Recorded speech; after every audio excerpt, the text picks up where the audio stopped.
Welcome back to the Act Two podcast, a podcast for the real-life working screenwriter. I'm Tasha Hugh. And I am Josh Hallman. And as a reminder, Act Two is a network support group for the everyday working screenwriter, of which this podcast is just one of our many initiatives. So thank you for joining us here. And do join us here because this is where we're going to start talking about our post-pandemic, if we can call this era the post-pandemic, different events that we're doing that are open to the public, not just for Act Two writers. So wait, this is where you're talking about a pandemic? Don't even bring that up anymore. We're out of that. We're done. Don't even bring that into the world.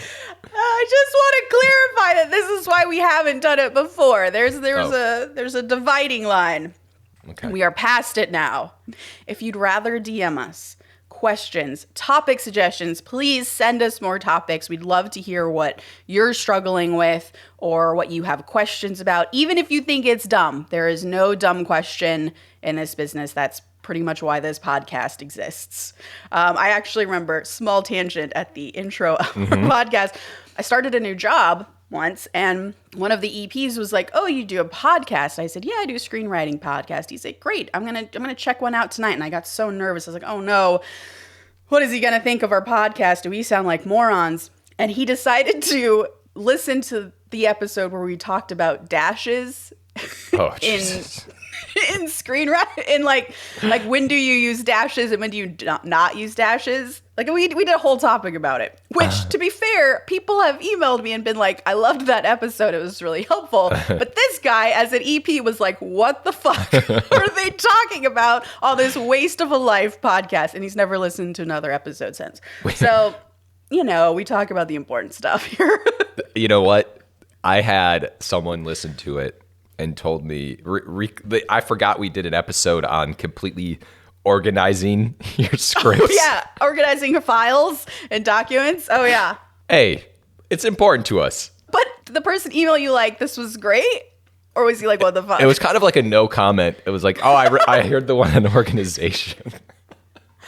I feel like I've heard people come to us and say, "Thank you for the organization one. That was really interesting," because I don't do it that way, and that will help me. You guys, we need your help. Send us topic suggestions. There are 52 weeks in a year. We need some help. Yeah, we don't take breaks. So do that. Email us. Say hi. Send us questions, topic suggestions at ActTwoWriters@gmail, all spelled out, or on our Instagram, Twitter, and Threads at ActTwoWriters. I'm there too. I'm Story Thursday on Instagram and Threads. And if we're still on Twitter, I am Tasha 3.0. Wow. I'm Josh Hallman on Instagram, Joshua Hallman on Twitter. I'm not sold on Threads yet. It's got some ironing out to do. Yeah. But let's hope and pray. All right. We have a lot to get into, so we're just going to jump into it if that's okay. Josh, we have a lot, and it's an awesome. I'm like you now. I'm like, this is the best topic we've ever had. This actually might be the best topic we've ever had. All right, but let's start with This Week in Writing.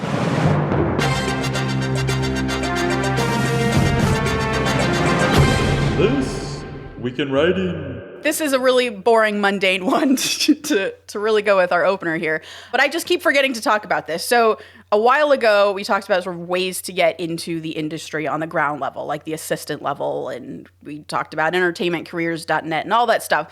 And I forgot to talk about one key way that I actually broke into the industry as an assistant in my early days. And I just wanted to mention it, give a shout out to temp work here in Los Angeles. When I first moved to LA, I worked a lot of different jobs, and one thing I did was work at a temp agency, and Apple One was kind of the big one for me. I think I did 2 at a time, and I forget what the other one was, but I don't think it exists anymore because I did a quick Google search of entertainment temp agencies in Los Angeles, and the second one I did not pop up, but Apple One is still out there. And the reason you sign up with an entertainment specific temp agency in Los Angeles, what? It sounds like an ad or something. Like I know, the way you're reading this. It kind of is.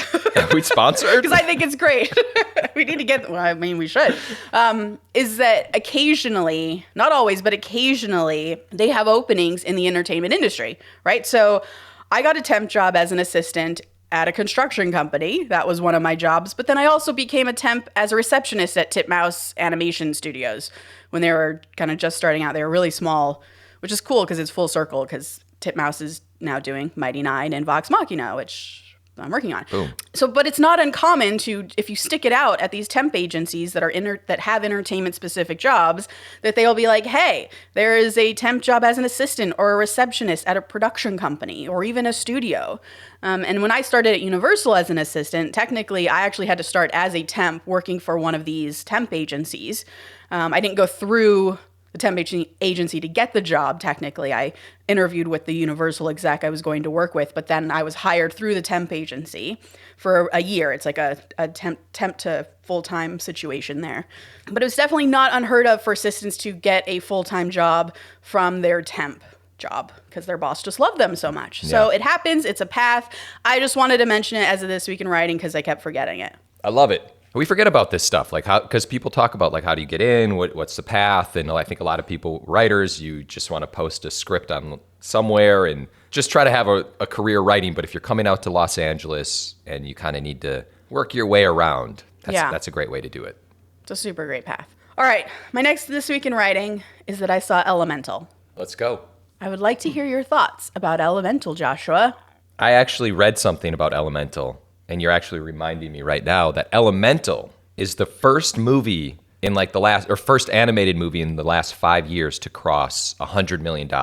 Yeah. First original animated, meaning not a sequel and not like Into the Spider-Verse. Not Frozen 2 or yeah. And, Spider-Verse 2. Oh. But it has been picking up steam. When it first came out, it wasn't doing great. Now, like week by week, it's kind of gaining momentum and it's starting to make a lot of money, which is really crazy to me. Yeah.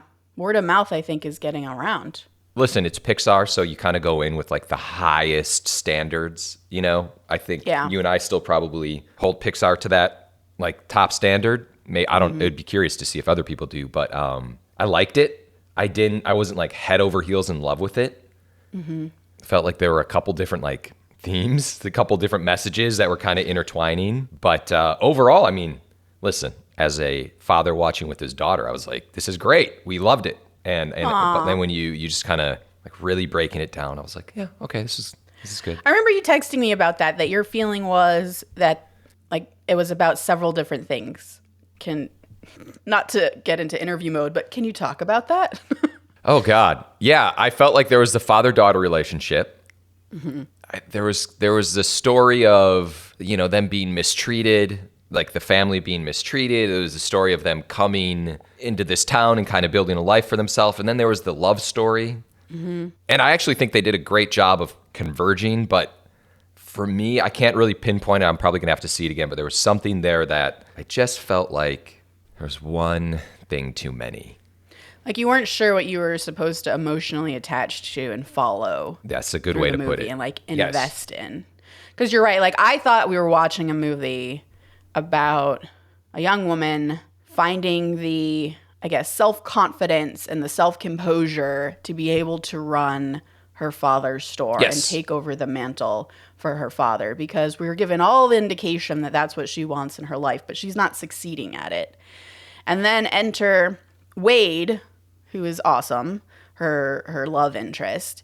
And then she surprises us all by saying that she doesn't actually want to work at the store, which we've been given no indication of that previously. So I was like, oh, is that a good surprise or a bad surprise? Because it comes out of nowhere and it was a little confusing. Mm-hmm. And then it becomes about their love story and about her temper and about him being like, you need to speak through your anger rather than just exploding with anger. Use your words. Yeah.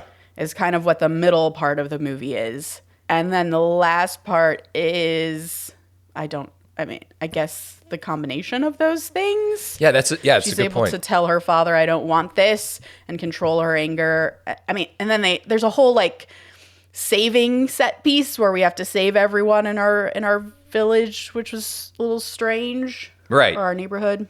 Yeah, there was just a bunch of elements that were kind of taking place. But I still liked it. I liked it too. I cried so many times in that movie because Pixar. What was like the first time you cried? I think the first time I cried was when and I can't remember which of these came first, but when she tells the story of her father leaving and like, how do you repay a debt that big for your parents who have sacrificed so much for you to have a better life? Like, I'm willing to sacrifice myself so that they get what they want, is what she says. And I wept. And then there's a moment where they're playing the crying game with each other, which I thought was very funny, that like the Water family cries a lot. And he sort of gets to the core of who she is in that moment, I guess, of like, I kind of forget what the dialogue is exactly, but like what you're actually afraid of and why you're so beautiful and amazing. And she starts crying and she's like, I've never cried before in my life. You're never going to get me to cry. And then she starts crying and I start crying. Yeah. I liked it. And then just like all the stuff of their love story I thought was beautiful. It reminded me of me and Paul in some ways. So I was like, oh this is beautiful. Just two people from opposite sides of the track coming together. Defying all odds. Yeah, there was that story of her coming into her own, dealing with her anger. And usually Pixar does a really good job of being like really weaving all these things together. But there was just something there that just felt a little disconnected to me. Still great. Still liked it. I can feel it. Yeah. Yeah. So that's maybe this is a future breakdown. I think it should be, actually. Especially because I think it's gaining some legs and now more people are seeing it. It'll be a good thing to talk about. When it comes out on streaming, we should break it down. Yeah. And I should say, I think this is interesting. I had no interest in seeing it after the trailer. It seemed like the trailer was poor. It just made it seem like a very cliche, everyday cartoon movie, which we know Pixar is none of those things. But then everyone kept saying it's a story about immigration. And I was like, oh, that makes me really interested in seeing this now. And that, I think just as a writer, I think that's an interesting thing, that your theme ultimately is the thing that makes people want to go see a movie. Even like, I'm always drawn to Pixar. Like you say, I think they're the pinnacle of storytelling usually. And yet I wasn't going to go see this movie. But as soon as I realized there was a really great theme here, I was like, oh yeah, I'm in. Let me give this a shot. I agree. Okay. On to more sober things. Newsies segment. Ooh, Newsies are back. All right, we came out of retirement with Newsies to bring you the SAG-AFTRA strike. Josh, as a SAG member, do you have any thoughts? And your wife's a casting director, so this is definitely in the family. It's in the family. This sucks. I wish this all gets resolved quickly. SAG, WGA stuff, and that would be the big picture thoughts. Well, I was with a bunch of writers yesterday when all the news started breaking, really, and Fran Drescher, who's the president of the SAG-AFTRA union, she went up and she gave this fiery speech that some people feel like wasn't fiery. Some people feel like it felt rehearsed and like it was acting. Some people were like, yeah, let's go. I'm ready to hit the line and blow things up. So that's interesting as well. Actors, am I right? It's all that we could talk about, right? Like, it was like tweets that were coming out. It was, what is Deadline saying about it? There's a thing that came out that was horrifying, that one of the things that the AMPTP was fighting for was that they could basically create AI versions of background actors, pay them for one day to like scan their bodies essentially, and then use them forever for the rest of their lives, having only paid them their $200 a day or whatever it is for a background actor. Yeah. So it's these kind of really existential, crazy questions that are on the table, and I'm really proud of them for striking, because they haven't struck since, I believe it was 1980. We haven't struck together. Oh, no, I think it's been 1960. That's what I meant, sorry. Yeah, there was a man in the press conference who had said that about AI, and I think that was the big talking point. That was the sticking point. Mm-hmm. However, I looked at the producer's offer. Go on. I was curious. So this is where I get really frustrated with all of this, because there's no clarity, and I want there to be some clarity. It says, groundbreaking AI proposal which protects performers' digital likeness, including a requirement for performers' consent for the creation and use of digital replicas or for digital alterations of performance. Mm-hmm. Doesn't that sound like it kind of contradicts about the background actor? No. No? Because the background actor thing is saying you consent to working for a day for $200 and to us using your image for the rest of our life. But someone who needs that $200 will be forced to do that because they need that $200 that week or they're not making their rent, right? So it puts the people at the bottom, I think, in real jeopardy because they also have no choice. Like if the AMPTP is like, oh, I have background actor Josh and background actor Tasha, and background actor Josh is willing to scan himself and use his image in perpetuity, and background actor Tasha is not, then I'm not going to use background actor Tasha. I'm going to find someone else who's like Josh 2.0 who will be willing to do this because it's an option. And I don't think it should be an option. Yeah. I'm actually, weirdly, as we've been talking about this and processing it, I am not as worried about AI as I was when we first started talking about AI. I love that about you. I feel a little bit more secure and to be quite honest, whatever's going to happen is going to happen. You know, we're good, but like if there's like this monumental shift in AI where it becomes this self-sufficient sentient being that can do certain things, we've got bigger issues than like Hollywood. Being unemployed? Yeah, I think so. Anyway, but in terms of Hollywood, I feel a little bit better just after talking to people. I feel like, I don't know, I just feel a little more optimistic about the AI thing. I'm glad. All right, moving on to one other thing before we get to our main topic. I'm saying it right now, right here, so that we will do it. We're starting a Patreon, ladies and gentlemen. It's happening. It is happening.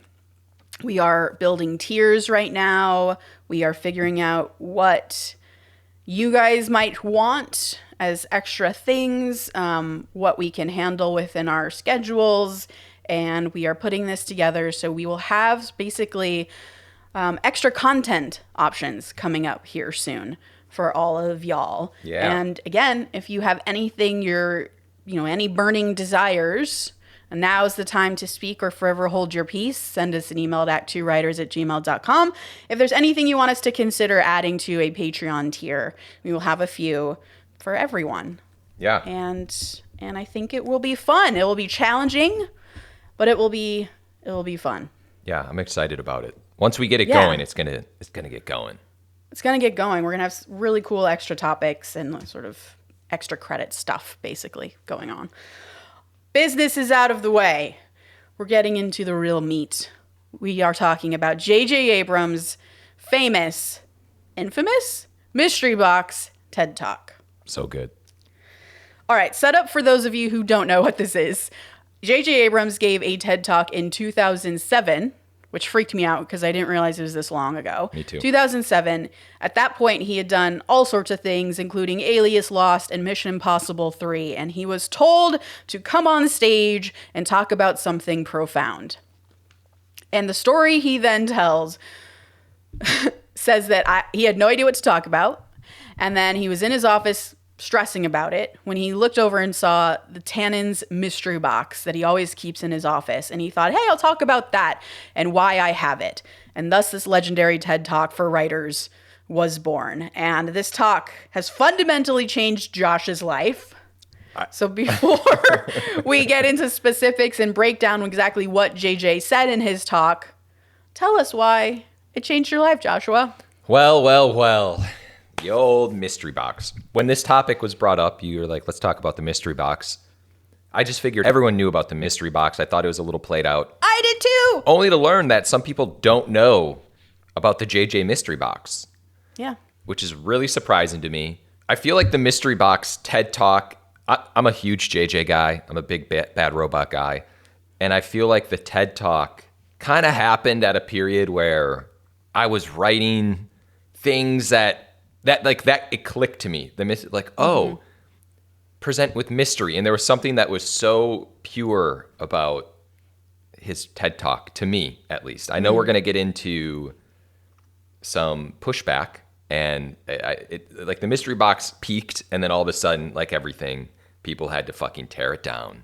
I'm excited to talk about that at the end. Yeah. Because I'm not familiar with people who have torn it down. Oh, really? No, not at all. Oh my God. I still thought it was on a pedestal. So, I mean, not to get too far ahead, but for me, it was this idea of always creating mystery and within your script and within your scenes, just more questions. Of course, you have to kind of answer those questions as the script progresses. But early on, when I was just kind of like getting my bearings and writing and trying to like really kind of feeling out scripts, I felt like that was instrumental, because one of my favorite things is putting an average person in one like very extreme situation. And more times than not, there's some kind of like mystery brewing, whether that's in an action, whether that's in a sci-fi way, whether that's in a horror way, whatever it is, I like mystery. Me too. And I didn't realize how much I loved mystery until I saw this, because the way he articulates what mystery actually means is not like a murder mystery, right? That we all kind of sort of think about it. It's something totally different. It's structural, it's character, it's everything. So let's talk through what this mystery box idea is. So JJ opens his speech talking about his grandfather, whom he was very close to, who would always bring all these different contraptions home from whatever job he had, like radios and stuff like that. And they would sit there and they would take them apart together and kind of figure out how the inner trappings of these things worked. And JJ says to this day, he's obsessed with certain technologies or just how everyday things are put together thanks to his grandfather. Then out of this duffel bag, he pulls out a box, and it's taped up and it has a giant question mark on it. And he says this about it. And there was this giant question mark. I love the design, for what it's worth, of this thing. And I started thinking, why haven't I opened it? And I realized that I haven't opened it because it represents something important to me. It represents my grandfather. Am I allowed to cry at TED? Because no, I'm not going to cry. But the thing is that it represents infinite possibility. It represents hope. It represents potential. And what I love about this box, and what I realized I sort of do in whatever it is that I do, is I find myself drawn to infinite possibility and that sense of potential. And I realize that mystery is the catalyst for imagination.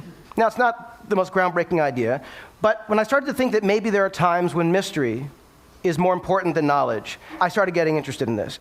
So what he says is basically, I realized that mystery is more important than knowledge. Let's talk about what that means. What does that mean to you? Before I answer that, can I just bring up something about this?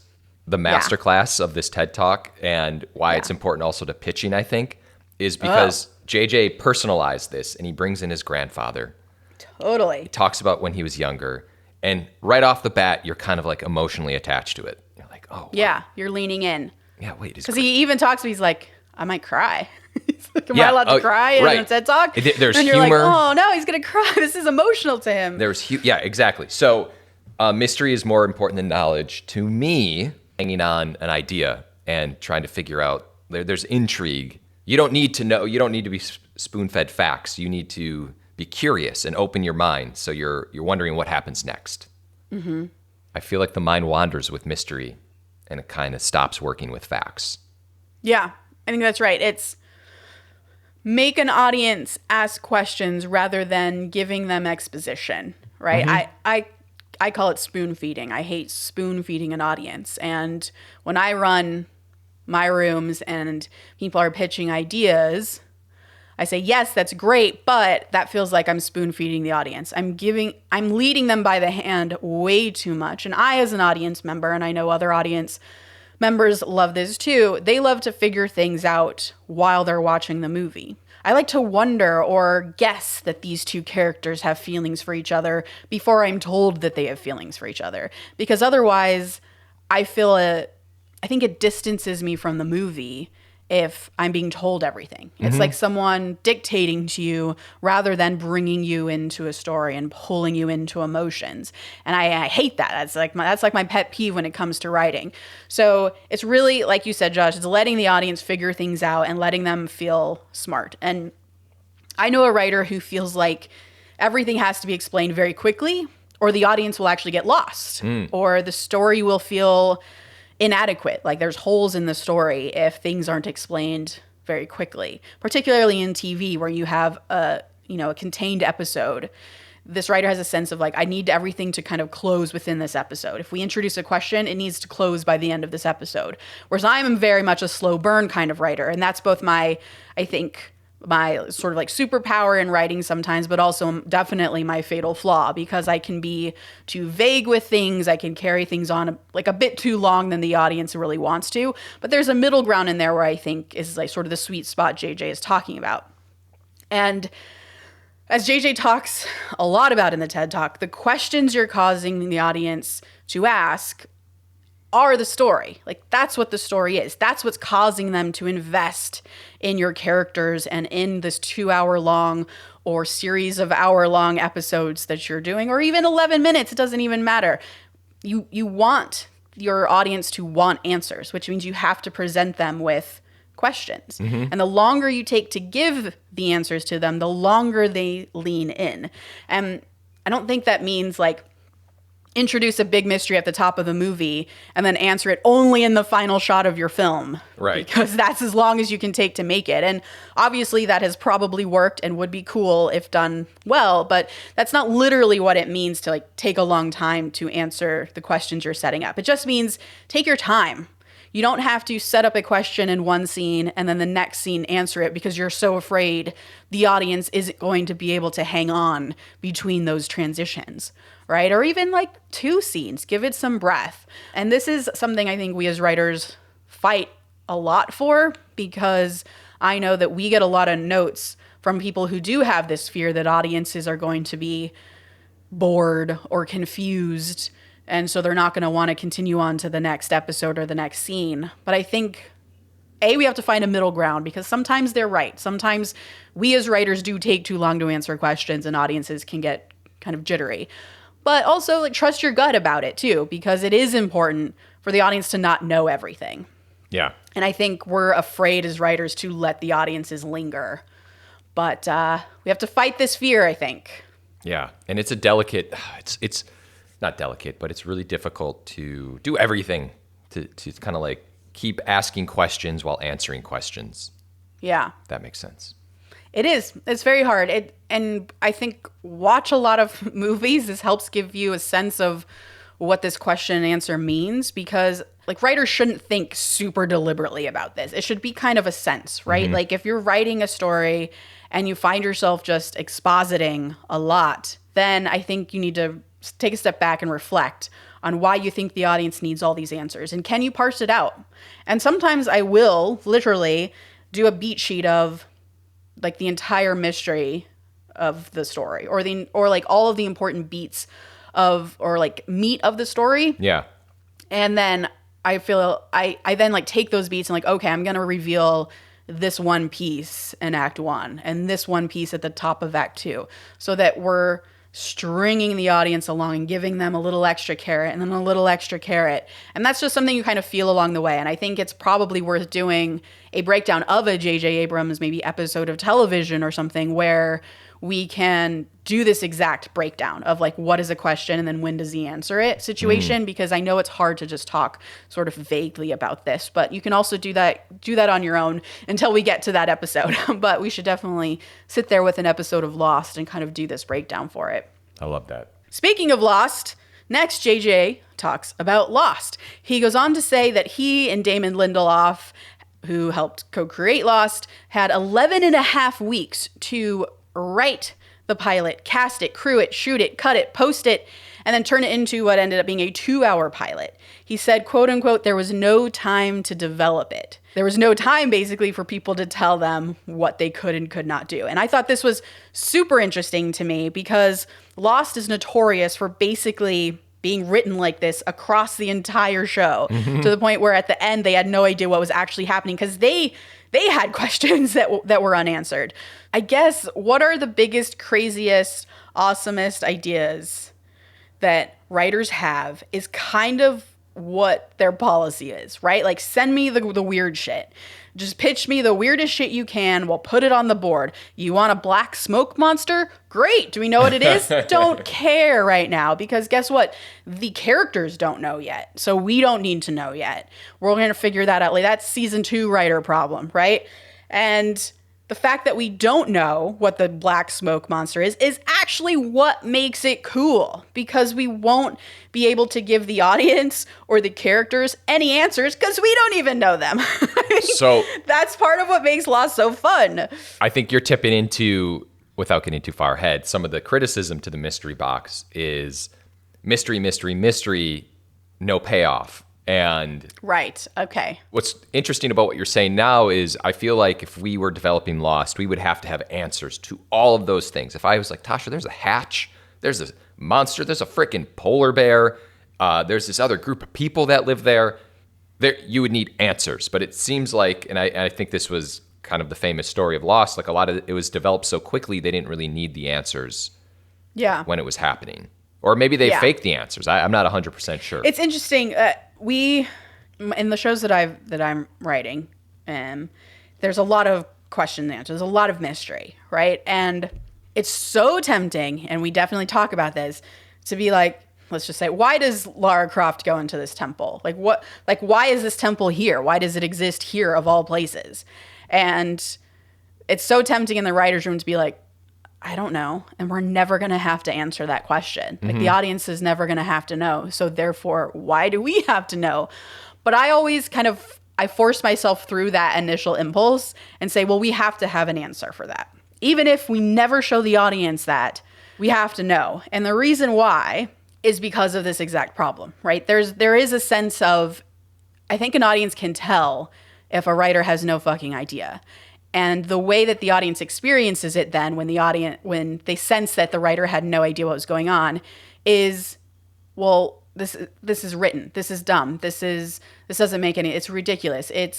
I'm no longer invested and vicariously living through going through this temple with this character because this temple is fake. It doesn't have rules set to it. It doesn't have any weight to it. I can tell that it was just made up and thrown in front of me. And when you watch bad movies, you can tell that some of this stuff is not thought fully through because the writer knew they wouldn't have to explain it to you. But counterpoint to that, let's say I create a temple and I know exactly why it was here.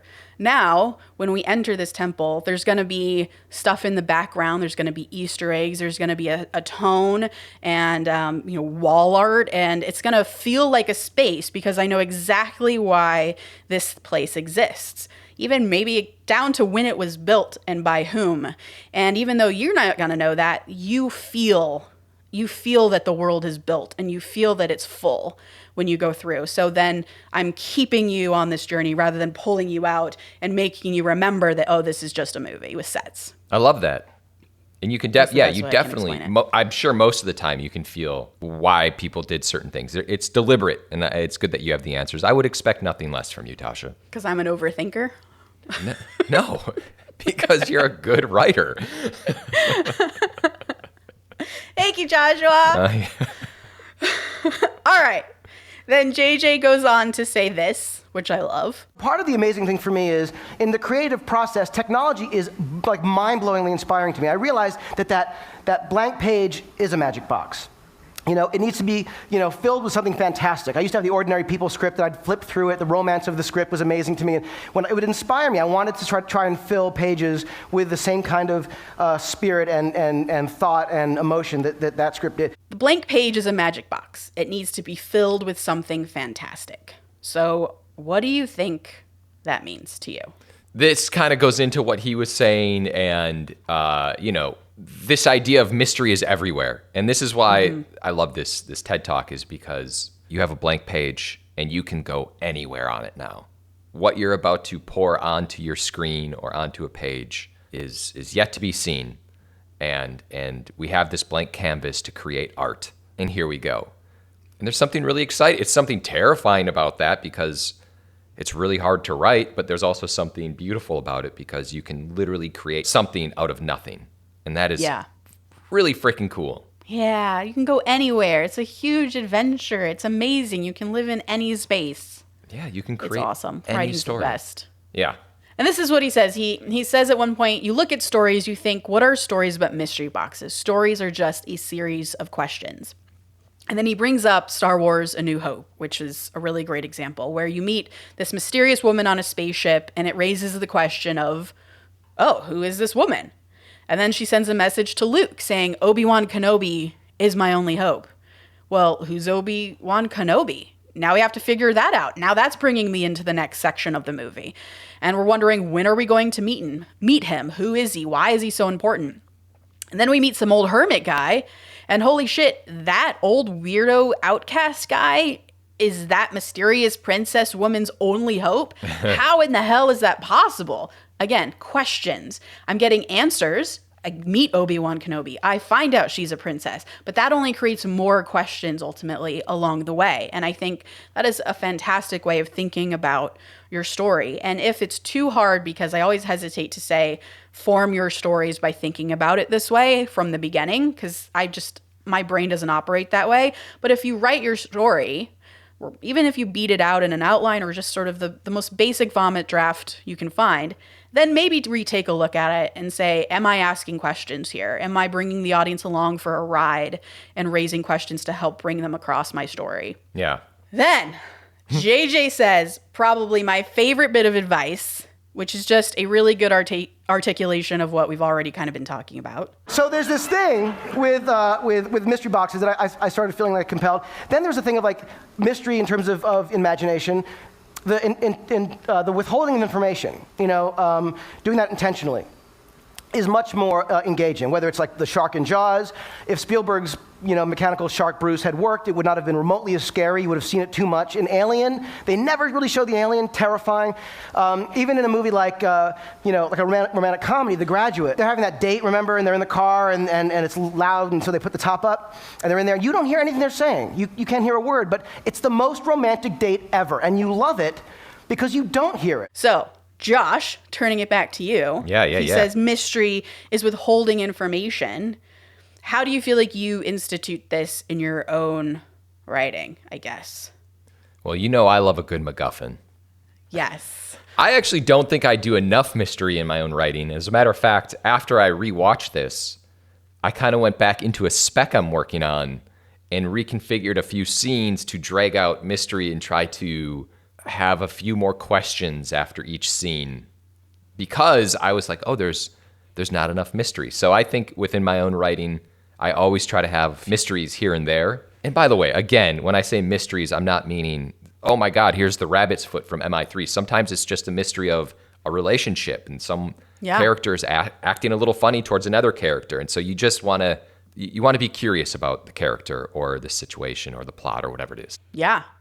I think that's a great example and a great reminder, because I was just breaking a scene recently, or sequence of scenes, where two characters have like an unspoken thing between them it's a problem that they really need to talk about. And there's a version that came to my head that was like, oh, they talk about it immediately in the first beat that they're together.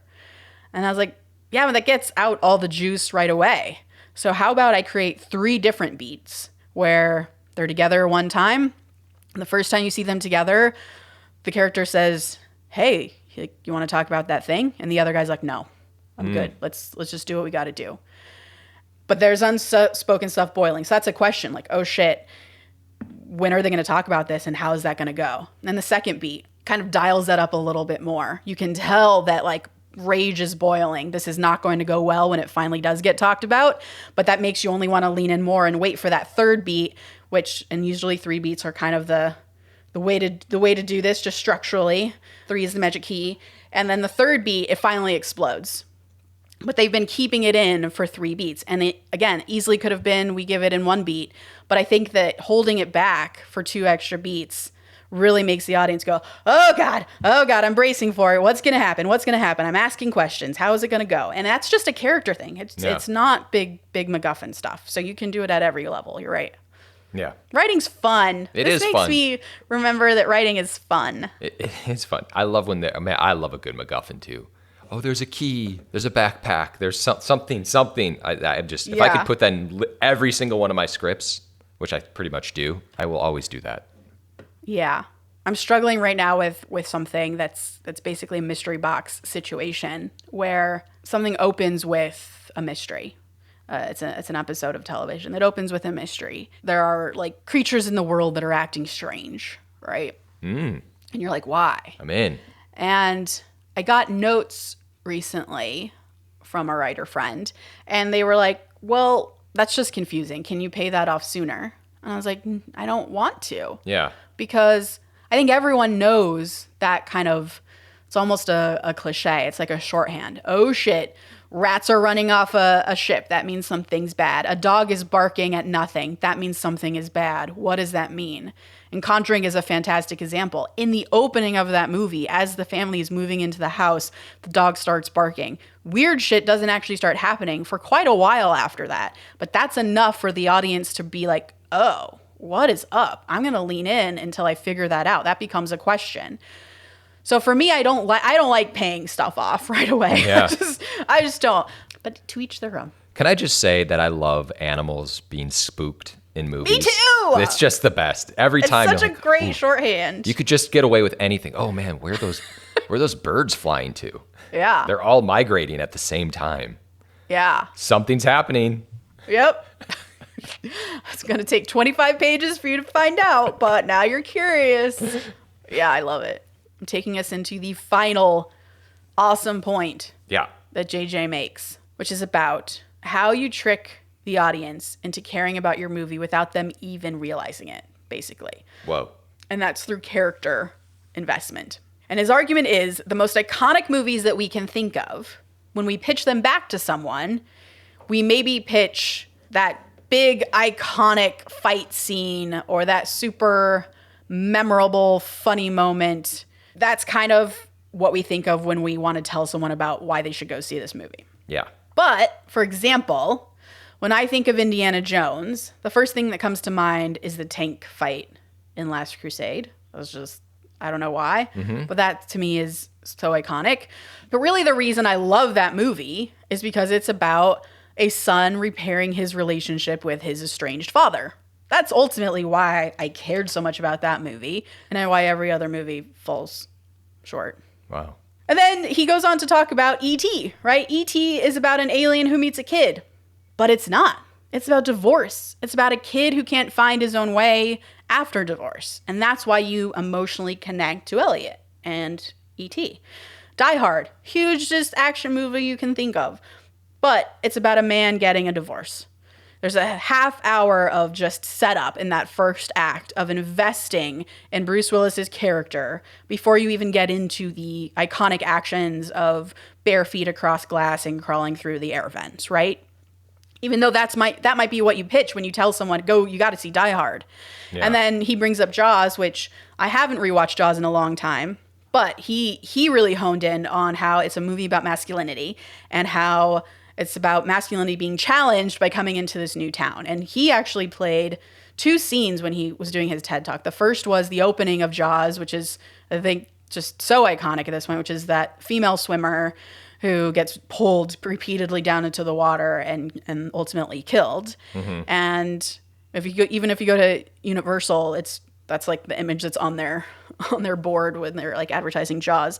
But the scene that he really remembers attaching to and that really made him think this movie was special was a quiet moment between Roy Schneider and the son, where the son's copying him at dinner, and there's a sense of this boy is looking to me to know how to lead his life and to be a man, and he asks for a kiss from his son because he really needs it in that moment. And that's super important because of all the things we just said. I don't know. I'm going to shut up because I've talked a lot. Josh, go. No. It is funny because I don't even remember that scene. It wasn't until I watched the TED Talk and I was like, oh yeah, that one scene does exist. So I did think about it. I was like, you need it. You need character, obviously. Yeah. You need character. But in a movie like Jaws, for me, I don't think of that moment. And I don't even know if I care about that moment, to be totally honest. I bet you did subconsciously. Yeah, subconsciously, though. Yeah. Yeah. Which is kind of what we're talking about here is trying to affect the audience in a way they don't even realize it, right? And this can be really tough, especially when you're getting notes from executives. So like, again, stay strong.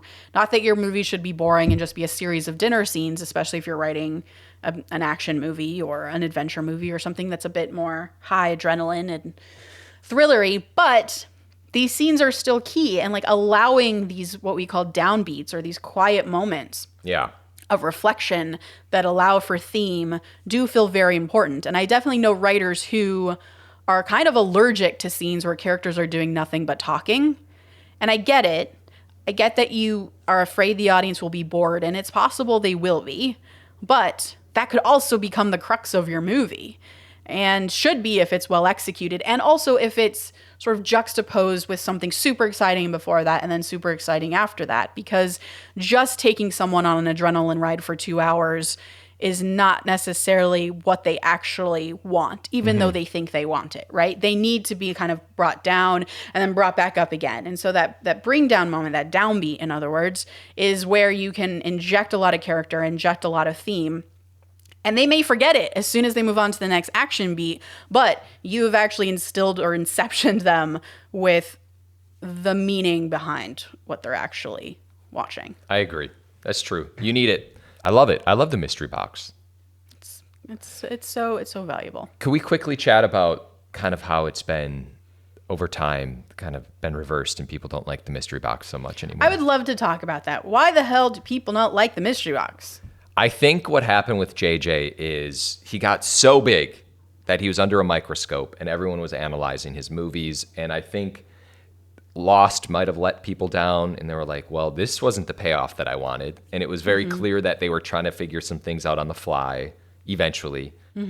I've read articles and getting ready for this, I read some articles, and people just hated this idea of creating mystery because I don't think people like JJ and some of his like story decisions, and maybe felt like it was a little cliche, which I disagree with, by the way. I'm very clear. I'm just repeating what was said in a couple of these articles. I don't know, man. It's interesting because there's like that quote in The Dark Knight where it's like, you either die a hero or you live long enough to see yourself become the villain. And I feel like that's what happened with JJ and his mystery box. Like when it came out, everyone was like, hell yes. Yes, this makes sense. This man makes amazing things, but then over time, they just stopped appreciating it. I will say this, just to go on, one more thing, using The Force Awakens as another example. In The Force Awakens, there were a lot of questions that were brought up.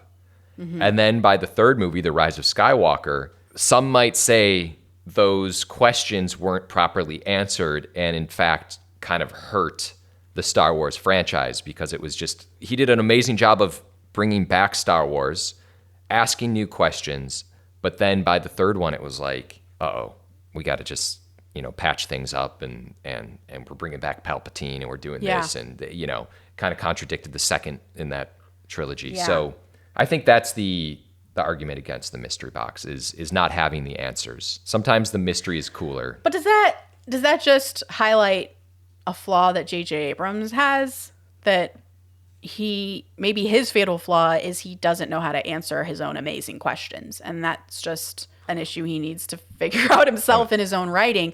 Because yes, I mean, and also a follow-up question is, do you think this blowback against the mystery box came specifically because of Lost and the finale, which was very problematic? Well, it's weird because a lot of the articles that I read with the blowback were from like a little post-Star Wars-y. So it took like 10 years for people to really... So they forgave him for Lost. It's like maybe this was just a one-off. Maybe they just fucked up and lost. But then when they saw the trilogy that is the new Star Wars, they're like, oh no, this is a pattern. Maybe. Yeah. And by the way, I've read JJ's scripts. He's an amazing writer. Amazing. He's amazing. He's amazing. But that also doesn't mean he doesn't maybe have this as a tiny flaw that he has, the same way, not to put myself anywhere in the realm of JJ Abrams, the same way that mine is being vague, overly vague on things, because I like the slow burn. Maybe his is just not answering the question satisfactorily. But I would have to say, after Force Awakens, everyone was fucking in. Yeah, because totally. of the questions. You're like, who is she? Why is this happening? Totally. All of those things. And the questions are so good that he creates. Yeah. That when the answers aren't so good, you just create a problem for yourself. And that's just what's so hard about writing. And you never know what answer is going to appeal to people, and what, like, it's a perfectly fine answer. It's just not the one we happen to want. Sure.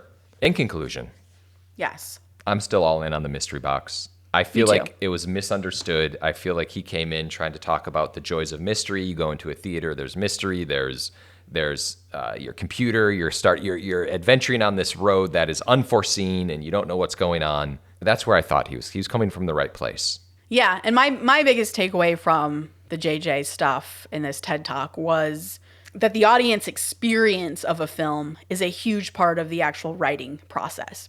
And I think sometimes we forget that bit of it, that people have to go and watch our movies, right? We think we're just going to write the thing and people are going to go watch and enjoy the thing that I have written.